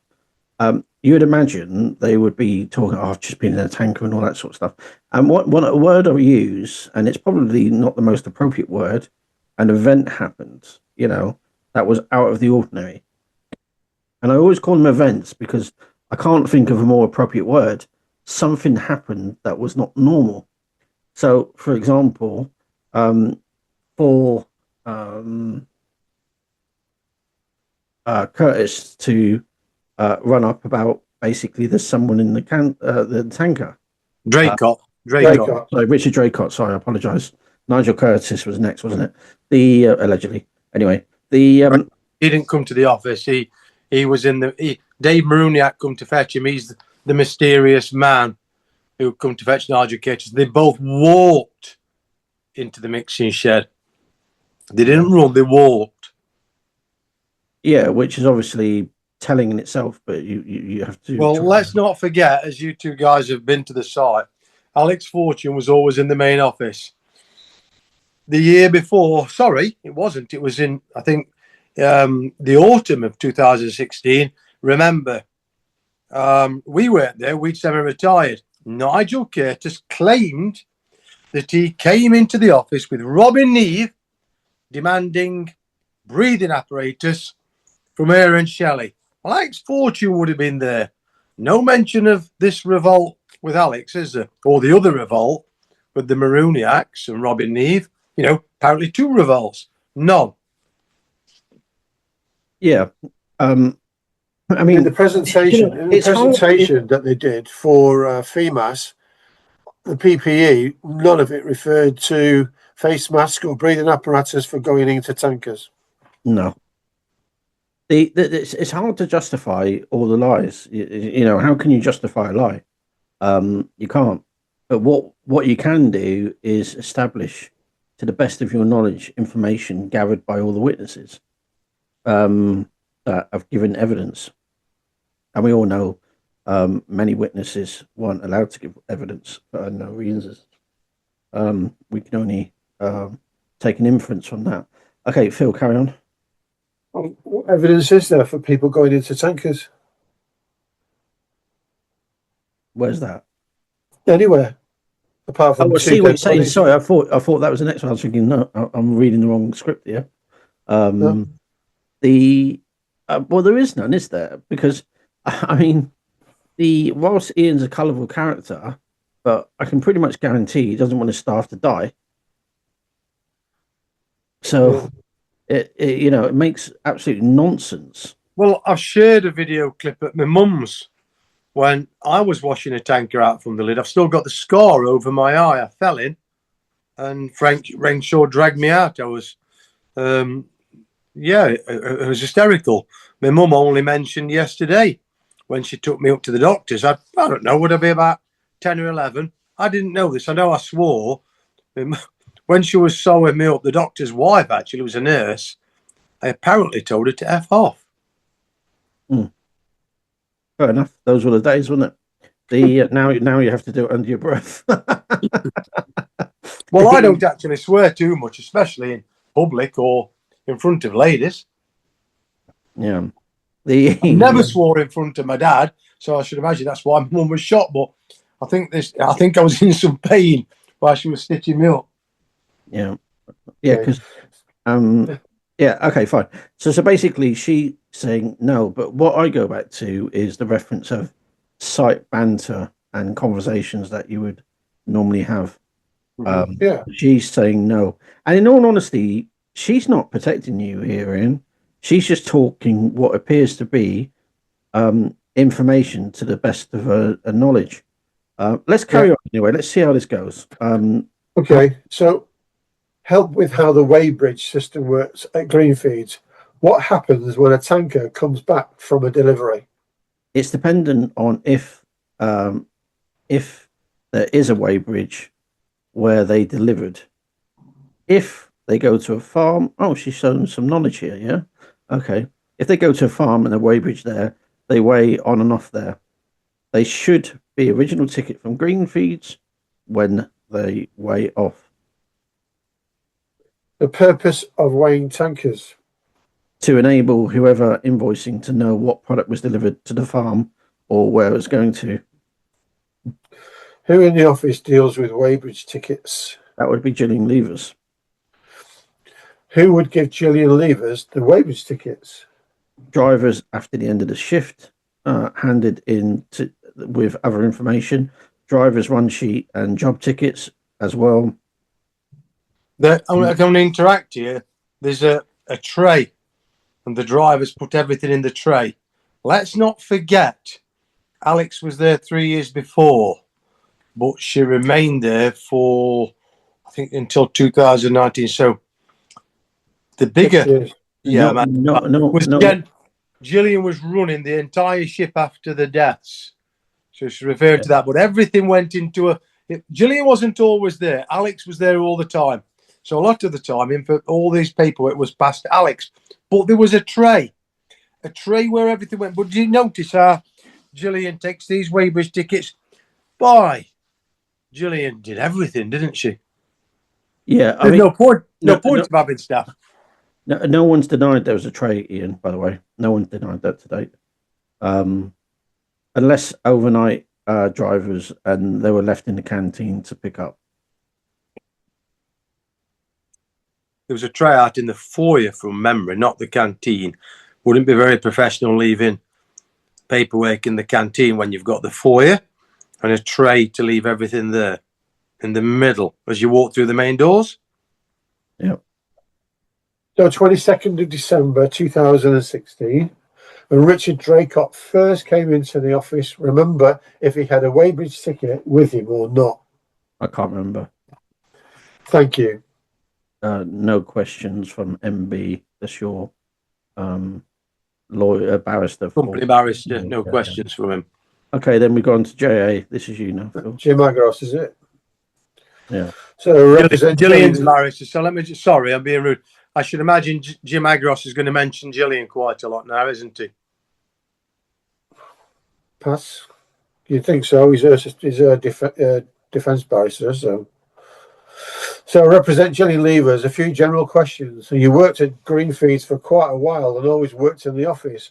Right to say, throughout the time you worked there, you and Gillian Leivers had a good working relationship. We did, yes. She was always friendly, courteous, and polite to you. She was. You won't go into any personal matters relating to you. At that point, she became something like confident to you, where you talk about some personal matters. Yes, at some point, yes. You had a nasty injury, fall off a horse. I did, yes. You couldn't come into work, and throughout that period of time, she agreed to pay you while you were at home. She did, yes. A couple of small matters. She gave you some gifts at Christmas. Yes, she did. The diesel card you were provided with. Yes. Also, on a reasonable rare occasion, there would be girls' nights out for yourself and Gillian Leivers and Nikki Johnson. Yes. Is that correct? It's correct, yes. Thank you. Is that it? So DK then steps in. That's all the question they had. That was MB's questions. Is that just to show that Gillian was a nice person? Yeah, I think so. Right, okay, fine. All right. So DK, do you work in the office with Stuart Brown for a relatively short period he was there? Didn't join until March 2016. Right until that time, you saw approachable, a quiet and gentle character. Yes. Didn't seem angry with people around the office. No. Thank you. Oh, is this Stuart Brown's? Yeah, that was Stuart Brown's solicitor. Oh, okay. So he's just established that he wasn't an angry person. Right. And that's the end of him. So now questions on behalf of Ian. Questions for Ian. Excuse me though, right? No. We're not just going to give this a pass, Phil. Right? Right. You worked in the office with Stuart Brown for a very short period of time. Didn't join until March 2016. Right at that time, they're sort of approachable and a quiet and gentle character. Yes. Didn't see him get angry or people around the office. No. Where's the questions about what did he do? What was his job title? What was his role? Because that will explain a lot. You know, we go back to the anagram quite a lot. Why is he there? Is he just part of the furniture? Jeez. And it just moves on. Anyway, carry on. And he says, thank you. Yeah. So for what? What? Thank you for what? Not a lot. So questions re Ian Leivers, a role within the sales and purchasing. Statements to the police indicated if you had any questions related to sales and purchasing, those questions would go to Ian Leivers. Yes, they would. That was his role and responsibility, sales and purchasing. Yes. And running the company by the sounds of it. As a result, he tended to be out of the office a lot as out speaking to potential customers. Yes. Or keeping customers happy that were already taking the product. Yes. Or if necessary, outsourcing actual product needed for the blend. Yes. Wasn't at site very often. No. You could reach him by phone if you had any questions or issues that needed answering by him. Yes. No re-examination. End of evidence. You see what they've done? They've taken him away off-site, but left Gillian on-site. Now, how did the business develop with all the adaptions and all the recycling machinery that Tim and I built? It that wasn't done from a phone.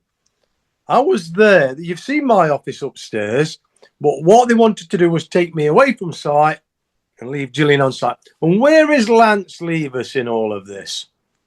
The man who I bought on Stuart Brown to mentor.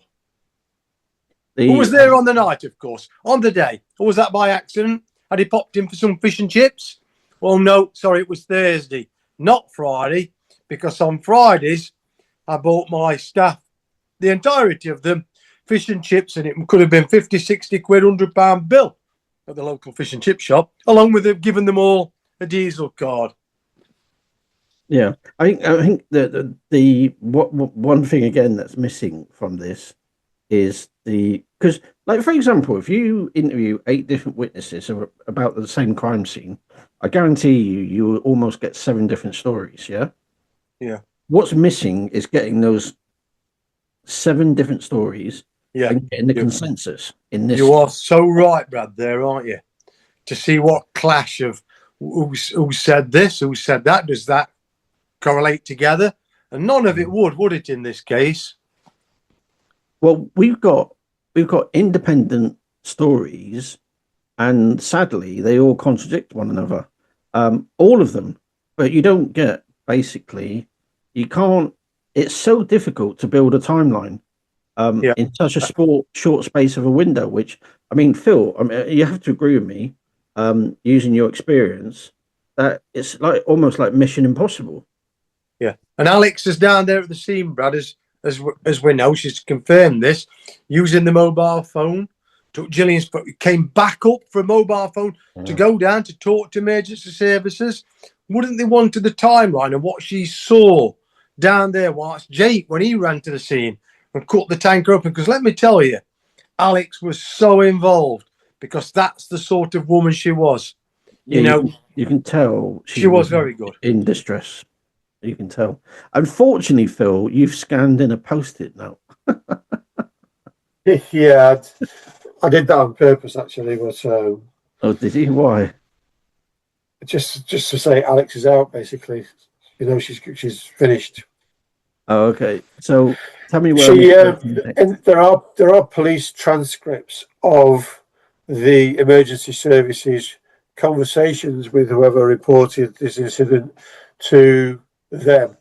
And basically, you've got Alex Fortune on one line and Stuart Brown on another line.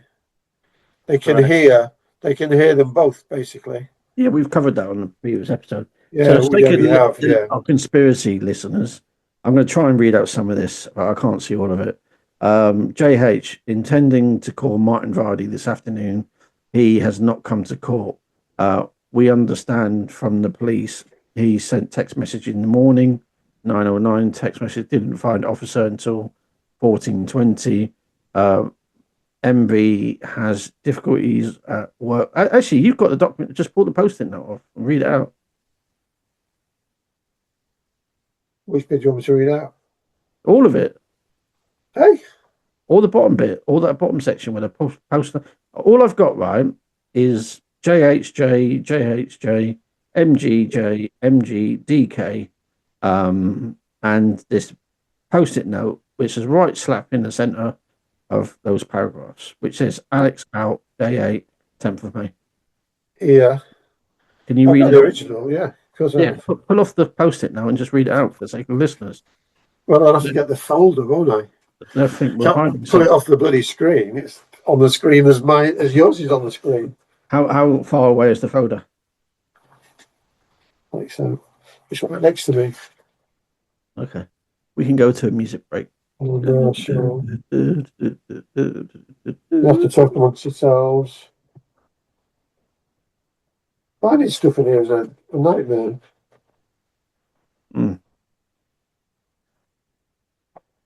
Okay, Ian, whilst he's looking for that, do you want to say anything more at the moment, at this juncture? I think we've covered it, haven't we?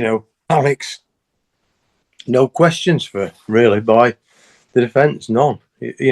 Stuart Brown's barrister, no questions, really. It was pointless, wasn't it? As Phil says, the $6 million question was answered.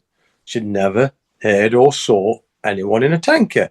Alex was in the nerve centre, the brain of the business, the office.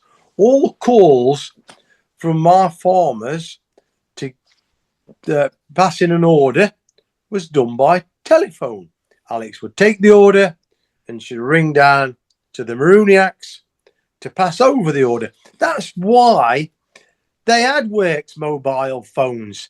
Yet remember, you've had Steve Hunt, Richard Draycott claiming their mobile phones didn't work in the mixing shed. Yeah. The also want to remind listeners as well. I think I asked this question quite early on in the about calling emergency services out before ever in relation to people inside tankers. So remind listeners of your response, Ian. Sorry, say again, Brad. Sorry. So I asked you a question quite early on in the series about have you ever had to call emergency services out in relation to people going inside? Well, of course not, because nobody ever went inside a tanker. Yeah. So there we go, I guess. Phil, how are you getting on? Yeah, got it. Okay, do you want to read JH, intending to call Martin Vardy this afternoon, he has not come to court. We understand from the police he sent text messages this morning, the 9:09, texting and finding the officer until 14:20. MV Martin Vardy has difficulties at work due to staff shortages, required to stay at work in the circumstances. J, you can't call him now, I understand. JH, don't have any other evidence to call. J, jury have an early afternoon discussion about timetable. One other thing, imagine no issue telling them. Blacked out parts of the transcript, agreed, not relevant. Shouldn't speculate at all about that. A number of witnesses in person tomorrow. So they must have redacted some of the transcript. That's what it reads like, yeah. Yeah. MG, small part of the transcript incorrect on page 14. J, noticed a typo on page 5. Bloody hell. And then MG says, comment attributed to GL. It is, in fact, IL. God. To go fully in, I assume.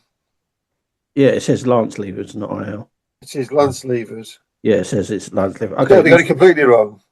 Okay. It's attributed to Gillian Leivers. He says it should have, in fact, been Ian Leivers, and in actual fact, it's Lance Leivers. That's so I can see they're that. not doing bad, really, are they, on that? Very disorganized. Very disorganized. Okay, I'm going to be the judge for the time being because I can see this now. I did notice that the part I noted, organisation structure, role responsibilities, on page 5, roll call rather than role. Not too sure what that means.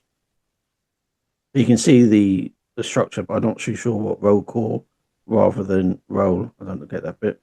Jury's in 11 minutes past 3.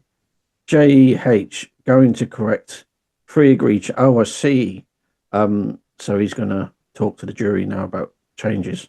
JH going to correct 3 agreed changes to the transcript where words slightly incorrect. Invite you to do yourselves. He will take you through it first. This is you, Phil.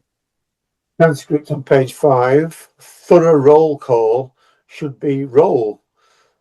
I still don't understand what that meant. It's a spelling of roll, isn't it? Right. It's the spelling of roll. Is it a roll call or a roll call? Is it a bread like roll you or got an actual roll? Military operation going now, Ian. Yeah.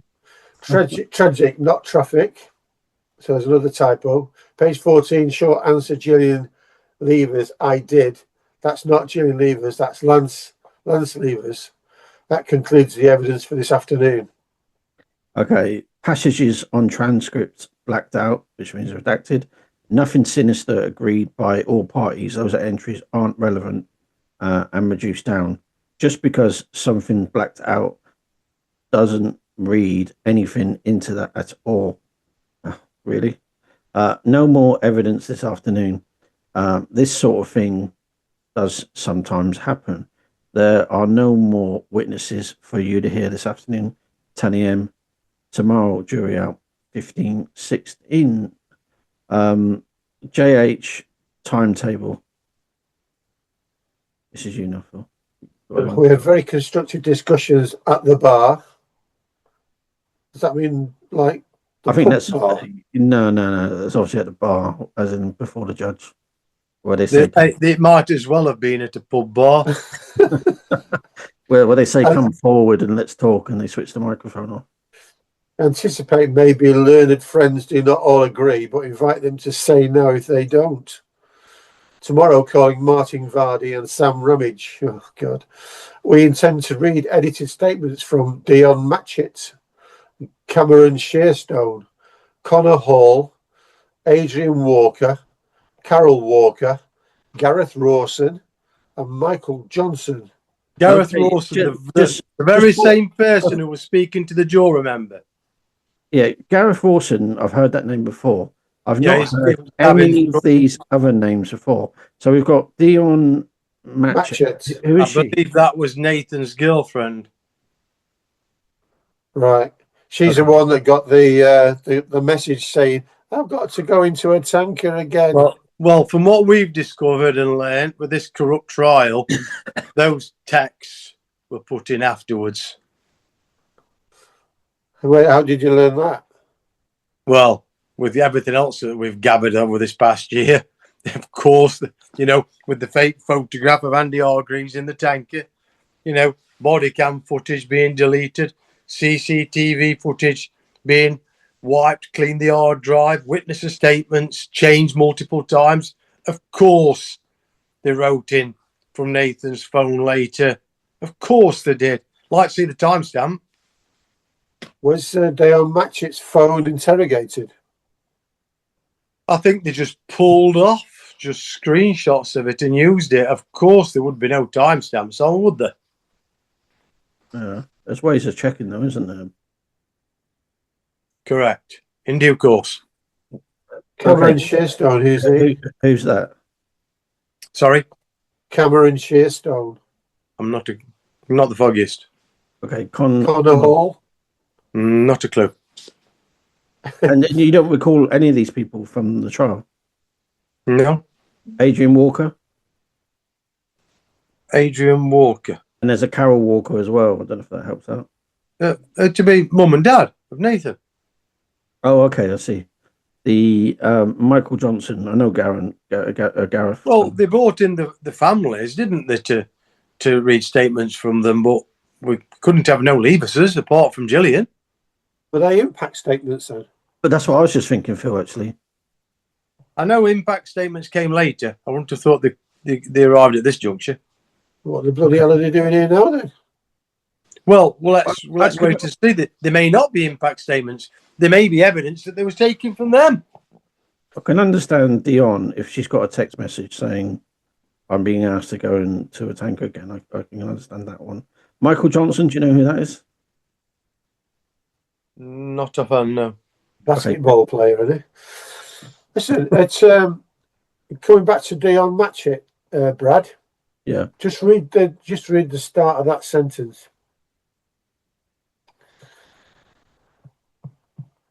We intend to read edited statements from Dion Matchett. Where does it say that, Phil? It's about the third or fourth sentence in that paragraph. We intend to read edited statements from Dion Matchett. Why? I don't know. I really don't know why they would be edited. How is that even allowed? Everything was allowed in the Greenfeeds trial, Brad. It's the biggest miscarriage of justice the world's ever witnessed. I'm trying to find where that's said.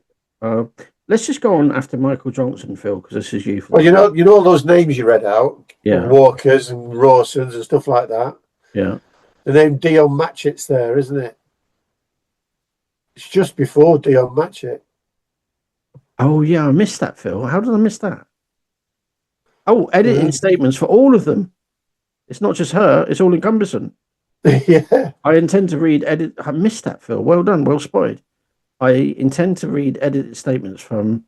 I mean, they could argue it's to save court time, but that's not fair, is it? You want the unredacted. Well, we had an 8-week trial. Remember, it was done in, I think, 20 days. That's ridiculous. Actually, I just want to go on the back foot of that one, just so, because there's a bit of a more paragraph here. We're not going to be able to get through this one, but the judge doesn't even question why it's edited. So you got Do you expect him to? 2, 3, 4, 5, 6, 7 statements edited. That's a lot of people, and they give no reasoning why. Well, they lost family members, didn't they? And they wanted us held accountable. Yeah, but what could you edit? What could you edit? The truth. Well said, Phil. Who's David Blake, Ian? Not a clue. John Armstrong? Oh, I think John Armstrong is the HSE engineer who took the pump off. Ian Clements? I think he was similar. Hang on, was John Armstrong I forget, was he the pathologist? God, I don't know, Phil. We'll have to go to it, but there was the expert. In order for consistent reading, Phil, go back to we will also start reading of the interview, blah, blah, blah. Yeah, we will also start the reading of the interview prepared statements and all of their summaries. I don't want to do all in one go. Quite a lot of reading. Lazy bastard. Thursday, call David Blake, John Armstrong, and Ian Clements. Then prepared statements and so on to Phil. To Phil what? It's like his inconvenience. Yeah. Friday, expect Mr. Clements to continue if required. Further statements to read a small bundle, anticipate. This is great. We will review the position and only read what we need to read. And we intend to conclude the reading of prepared statements interview and deal with as many as AF as we can on Friday. Depending on how we progress, we could call DC Iqbal as the OIC on Friday. She was the last witness, actually. What does that leave for Monday? It's a shame, right? There's a lot of witnesses there, and we don't know what day this was to figure out how much time they allotted for all these witnesses. Anyway, it's a bummer. You said, what does that leave for Monday? The judge. Oh, that's me, actually. Got him. Is that you? Right. Close case Monday morning. Depends how quickly we get on. Quite funny, isn't it? Rush. Okay, judge. Take intimate and detailed interest in daily timetable every day. Tomorrow, if you manage to get through, looks as if enough support for any gaps. We will finish by 4:15 tomorrow. Can't go short. Do not need to finish on time Thursday or Friday. Anything else? Nothing from council. Tomorrow, 10 a.m. until you close your case every day. At the end of the day, we will have to sort out an update. And there's a note here. I can't. No, Glenn. It says it's a handwritten note by somebody. This is jumped on in the trial. Before we've got all these other. This is towards the end where this is actually after Gillian. The prosecution barrister was calling Lance Glenn. And Gillian said, "Excuse me, sir, who's Glenn?" And he carried on. He said, "Excuse me, sir, who's Glenn?" He says, "Answer my questions, Mr. Leivers." I wouldn't answer who Glenn was. Now, very importantly, you guys know there was a Glenn, but we didn't meet Glenn until 2020. But he was calling Lance Glenn. Where did that come from then? Well, the defence knew we had Glenn in 2020, Nathan Buckley, James Trinter. So they told John Harrison, say Glenn, so the jury don't know about Lance being in the tanker, to confuse them. And they didn't think, you see, that Gillian would pick up on it. But Gillian was smart to it, you see, by using the word Glenn, because remember in the trial in 2022, we knew Glenn. And our solicitors knew we knew Glenn because Lance was doing his concrete at that time. Is that the Glenn that come on the radio? Yes. So what they thought they were being clever. So they whispered to John Harrison, the prosecution barrister, use when Lance was in the tanker, call him Glenn. Gillian won't pick up on it because she'll all be confused, as you are when you're on the stand, you're under duress. And then the jury won't know that Lance Leivers was in the tanker. But Gillian did pick up on it, as I've just said. He said, Glenn had to get out of the tanker, Mrs. Leivers, didn't he? And Gillian said, excuse me, sir, who's Glenn? And he carried on. And then Gillian says, excuse me, sir, who's Glenn? And that's when he shot it down. He says, you answer my questions, Mrs. Leivers. And that's how it was. Okay. Phil, have you got anything more to say? We've got 2 more minutes. Just when they say things like agreed facts, they're going to proceed on this and that and the other by agreed facts. We think that's between the prosecution and the defence. So what they're actually talking about, they're all in agreement. I don't believe that at all. I don't believe that is a thing in this case, because I believe that the defence and the prosecution are in cahoots in this, and the defence would turn belly up at anything that the prosecution wanted to get through. Well, something that Gillian mentioned, and it made both our stomachs drop, when early in the trial, Malcolm Galloway came into the small office and said, we've been horse trading. We thought, horse trading? I thought this trial was about the truth. But there was horse trading, you see, to take out the important bits that would prove our innocence. In cahoots, as you say, Phil. Yeah. I don't believe that the agreements between the prosecution and the defence were in your interests at all. No. Or even in the interests of saving time. Justice. Yeah, absolutely. I don't believe it at all. Whenever I see it in the statements, I always think, oh yeah, right, yeah, here we go. I just don't believe it at all. But I mean, in all honesty, Phil, right? I'm sure you've not looked at a case like this in detail. It's a farcical, isn't it? It's beyond words, is what it is. And I really, like you, I really cannot understand how this even came to court. Well, it took them 5 years. Now I understand why it took them 5 years. Because it's like trying to sell seagulls, isn't it? I'll have that one. It's just ridiculous. You never get to the bottom of it. All the statements contradict one another.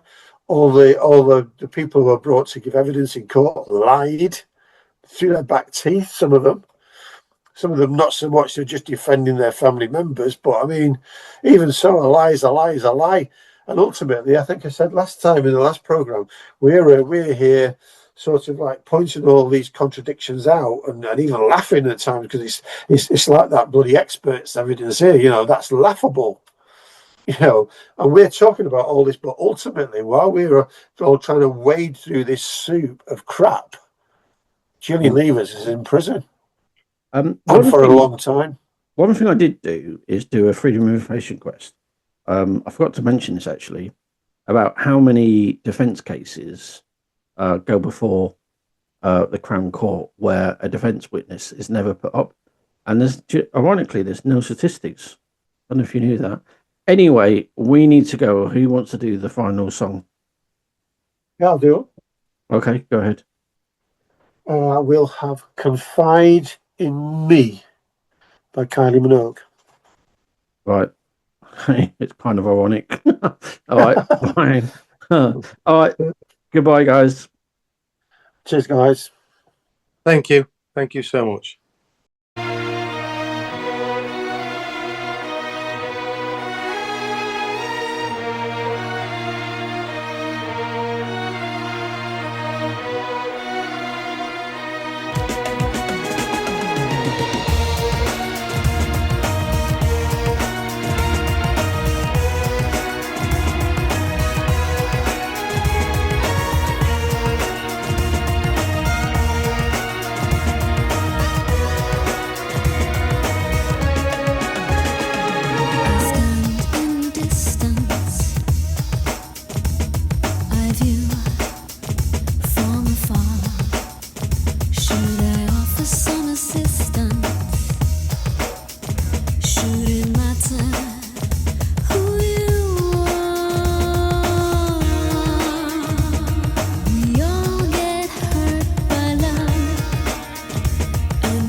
to set our children free.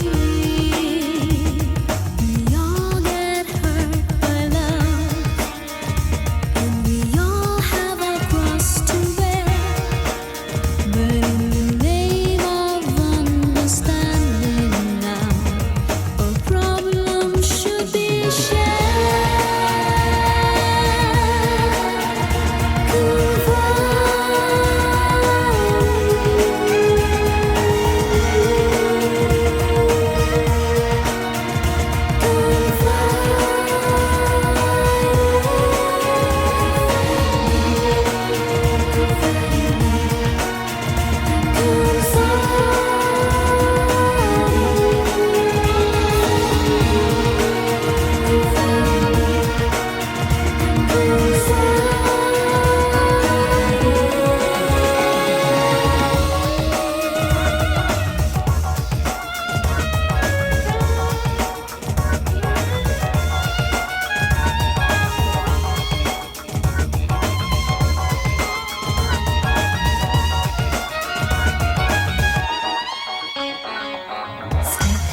Or twist.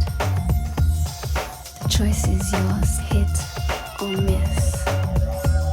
What's mine is yours, stick or twist. The choice is yours, hit or miss. What's mine is yours. We all get hurt by love, and we all have a cross to bear.